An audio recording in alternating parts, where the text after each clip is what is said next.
Annabel Goldie. To ask the First Minister when he will next meet the Prime Minister. First Minister. I spoke to the Prime Minister on Sunday. Annabel Goldie. Presiding Officer, Scotland is still in the icy grip of winter, and 2 weeks ago I raised with the First Minister the Scottish Road Network report published back in August, and that report promised that an even wider review of the winter resilience of Scottish transport would be published in the autumn.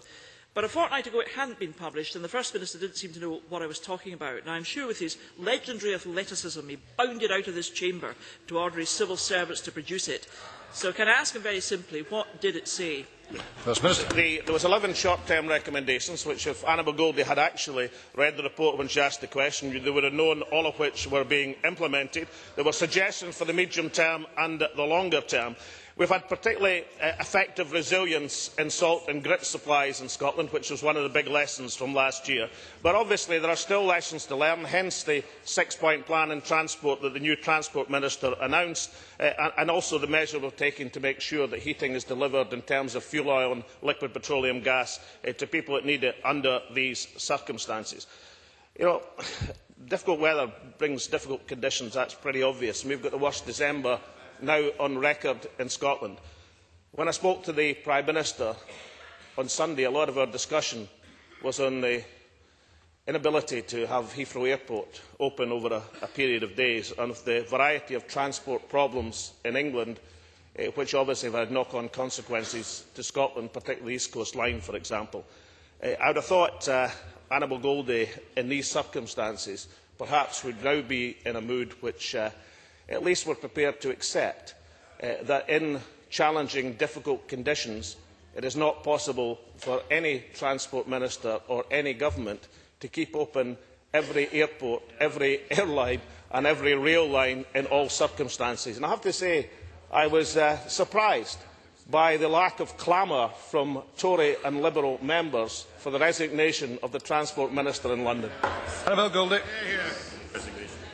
Well, Presiding Officer, I have had a lengthy response to something I never asked about, but let me just publicly pay credit both to the Prime Minister, who I was informed he was communicating with the First Minister at the weekend, and I am very, very glad of that improved cross-border cooperation between the two parliaments and the two governments. And can I join the First Minister in praising everybody who is going to extraordinary lengths to keep Scotland moving? But that's the reality right now. How do we keep Scotland moving? And the First Minister said to me 3 weeks ago, and I quote, "We have 2 months' supply of grit and salt in Scotland at the present moment, even under heavy usage conditions." So he assured us that we had supplies for all of Scotland, for all of December and all of January under heavy usage.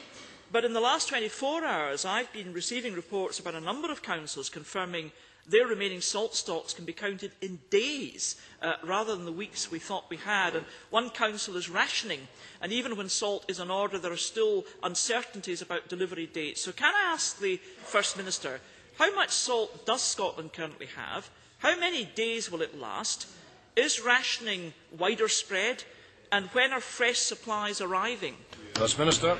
The direct answer to the question, we have 140,000 tonnes in Scotland at the present moment. We have 150,000 tonnes in order in January. We have got good confidence in these deliveries because, fortunately, the Scottish Government, in addition to the resilience supply we bought up, which was why part of the 11 points that were implemented in the document Annabel Goldie referred to, we had the foresight to make orders which will be coming in the first week in January. These are orders external to the UK supplies, which the Prime Minister and I discussed, are under some considerable pressure, indeed are inadequate to meet the United Kingdom needs. And that is why we have ordered externally from Peru, from India, from a variety of other locations, and that is why we will have the resilient stock.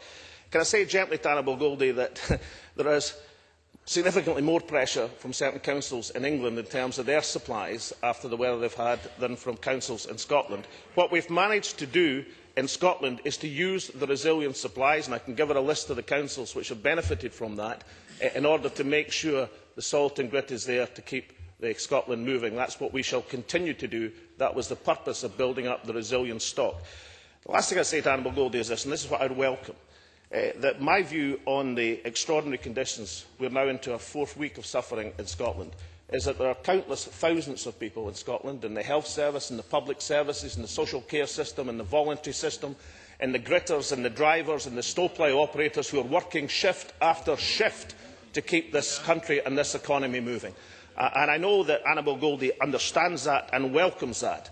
But just at this Christmas time, let's salute those people who have been doing exceptional things over the last 3 weeks and compliment them on their efforts for Scotland. Question 3, Tavish Scott. Thank you, Presiding Officer. To ask the First Minister when he will next meet the Secretary of State for Scotland. First Minister. Well, I'm going to book an appointment at his constituency surgery. And then I'll find out what he really, really thinks. Tavish Scott. Yeah.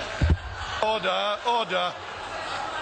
Presiding Officer, this morning's news of a serious accident on the A9 reminds us of the human tragedy that cold weather has the power to bring. Reports from Scotland's hospitals are that 3 times more people are suffering broken and fractured bones from falls, putting the service under the same pressure as a single major emergency.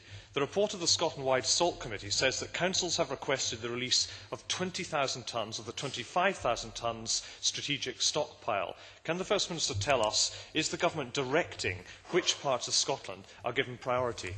First Minister. Yes, that's the purpose of the Scottish Salt Cell, which has been in operation for some weeks now, and that's why the strategic supply has been released. I can give the supply details of how that strategic supply is being replenished. All of that is been able to be done even under these exceptional conditions because of the foresight and planning. But Tavish Scott raised the incident on the A9, and just to inform the Chamber, it is a very serious incident indeed. There is 1 fatality, 1 very serious injury, 3 other injuries. It involved 3 heavy goods vehicles in that particular incident. Diversions are in place both north and southbound, but given the inevitable accident investigation, this will be a significant road closure, and we'll seek to update the Chamber or indeed the MSPs later today.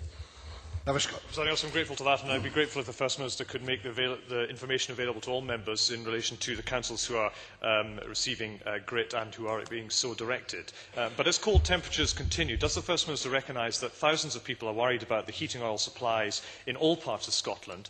What assurance can the First Minister give, and what action can be taken to help people who aren't on the official list of vulnerable people, but who are on the verge of no heating on Christmas Day? Can he tell Parliament how can people get onto that list of vulnerable customers? Does that include, for example, families with newborn children?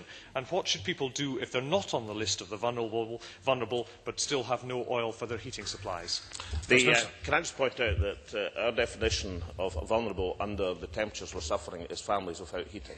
That's why the 7-point protocol that was released yesterday, which has now been signed up to by all the oil distributors and the vast majority of the liquid petroleum gas producers, is so invaluable in making sure that every family has heating for Christmas. Now, I should point out that occasionally press reports give a misleading impression. Obviously, the Resilience Room contacted Shell immediately because of a story which appeared yesterday in a newspaper, which looked very troublesome and out with the protocol that had been agreed. The information we received from the company is that the person concerned had received their fuel, delivered on the day scheduled, and had 30% of fuel in their tank. So, understandably, people can often get anxious in terms of when they see press stories and the difficulties inevitably there have been in the delivery. But thanks to the additional supplies that have come in by tanker to Aberdeen to Inverness, the relaxation of drivers' hours, which now runs well into January, then we're confident that the heating companies are able to get through the backlog in time for Christmas. That is the strong position that we have at the present moment. And of course, the facilities are being made available for people who run dry, and the protocol accommodates that to make sure that our families have heating.